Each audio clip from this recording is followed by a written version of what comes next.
Hello বন্ধুরা, দেখো আজকে আমি পাউরুটি স্যান্ডউইচ বানাবো। তার জন্য আমি প্রথমে পাউরুটিতে আগে ভালো করে টমেটো সস মাখিয়ে নিয়েছি। এই টমেটো সস এই বাটি থেকে চামচে করে আমি প্রত্যেকটা রুটিতে মাখিয়ে নিয়েছি। দুটো কড়া হয়ে গেছে। দেখো বন্ধুরা, এরকম সস দিয়েছি, এই যে আলু মাখা করেছি আলু মাখাটা দিয়েছি, আর শসা সাজিয়ে দিয়েছি, আর এক পিস টমেটো দিয়েছি। নিচে আলু আছে, আলু স্টফিং আছে, আর উপরে এই সস মাখানোটা দিয়ে এইভাবে স্যান্ডউইচগুলো আমি বানিয়ে নিচ্ছি। ঠিক আছে, চলো দেখতে থাকো। এইভাবেই আমি সবগুলো স্যান্ডউইচ এই আলু মাখাটা দিয়ে বানিয়ে নেব। এবার আমি একটা তোমাদের করে দেখাচ্ছি। প্রথমে একটা পাউরুটি নিলাম, তারপর এতে আমি আলু স্টফিং দিয়ে দিচ্ছি। ভালো করে আলুটা চারিদিকে আমি মাখিয়ে নেব। নিয়ে এবারে শসা আর পেঁয়াজ কুচি দিয়ে আমি সাজিয়ে নেব। এর আলুর মধ্যে আছে লবণ, লঙ্কা গুঁড়ো, লেবুর রস আর ভাজা জিরের গুঁড়ো। আমার আলুটা মাখানো হয়ে গেছে। এবার আমি শসা আর টমেটো দিয়ে আমি এবার সাজিয়ে নেব। দেখতে থাকো বন্ধুরা ভিডিওটা। ভালো লাগলে অবশ্যই আমার পাশে থাকবে। এই এক এক করে আমি সব সাজিয়ে নিচ্ছি।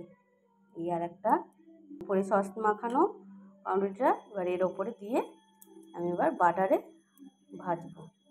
দেখুন আমি একভাবে সবগুলোই করে নিচ্ছি। এইভাবে নিয়ে দিয়ে দেবো। আর একটা আমার রেডি হয়ে গেল। এইভাবে আমি সব রেডি করে নেব।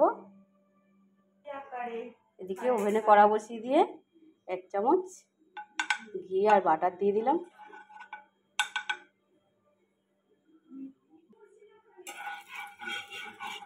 ঘি আর বাটারটা গরম হয়ে গেছে। এবার আমি এক এক করে ভেজে নেব। এক এক করে আমি স্যান্ডউইচগুলো সেঁকে নেব, ভেজে নেব। আমার এক পিঠ হয়ে গেছে, আমি আর এক পিঠটা উল্টে নেব। এইভাবেই দু পিঠ আমি একটু লাল লাল করে ভেজে নেব। এটাও আমি আর এক পিঠ ভেজে নেব। এইভাবে আমি দু পিঠটা লাল লাল করে ভেজে নেব। ভেজে নিলেই আমার রেডি হয়ে যাবে। এই পিঠটাও আমার হয়ে গেছে, আমি উল্টে দিলাম। আমার দু পিঠটাই লাল লাল করে ভাজা হয়ে গেছে। এবার আমি তুলে নেব।